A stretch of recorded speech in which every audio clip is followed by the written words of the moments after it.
Hi traders, welcome back to the channel with me, Fawad Razaqzada, StoneX Market Analyst.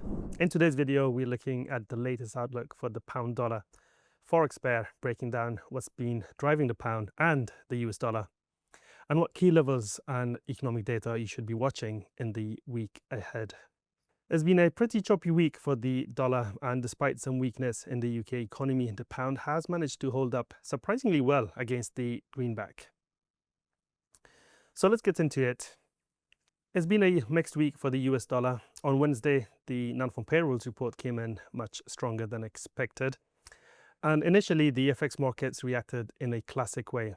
The dollar rose, with traders pushing back expectations for the first Federal Reserve rate cut.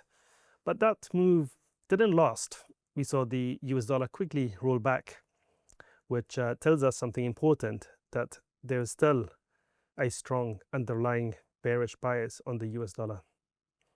Then on Friday, inflation data from the US shifted the narrative again. CPI came in at 2.4% year over year, below expectations, and down from the previous month's 2.7% reading. That soft inflation print has pushed markets to start pricing in more aggressive Fed easing again. Right now, traders are seeing around a 30% chance of a rate cut by April, and by more than 80% chance of easing by June. In short, weak inflation is keeping the pressure on US dollar. Across the pond, the picture isn't exactly inspiring either. Recent data showed that the UK economy ended the year on a fairly weak note. Construction and business investment were particularly soft, which highlights ongoing growth concerns. However, this wasn't really new information for the Bank of England policymakers.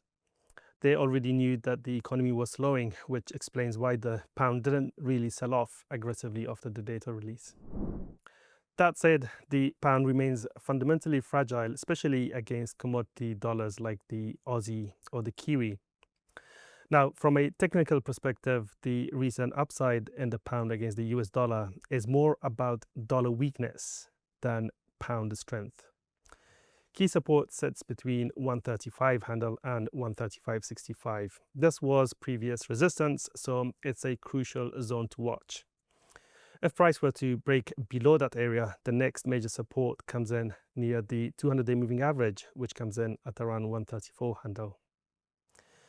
On the upside, resistance is found at 137.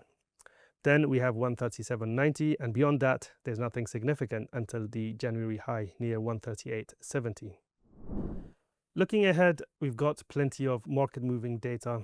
In the UK, wages will be coming in on Tuesday, and we have CPI on Wednesday, both crucial for shaping expectations around the future Bank of England rate cuts. On Friday, we'll see global PMIs followed by US GDP and core PCE inflation data, the Fed's preferred inflation measure. So volatility is very much on the table for the pound against the US dollar. Overall, the cable is being driven more by weakness in the dollar than strength in the pound, and next week's data could be decisive for the next move in the currency pair. If you found this breakdown useful, make sure to like the video and subscribe to the channel. Thanks for watching, and I'll see you in the next one. Take care.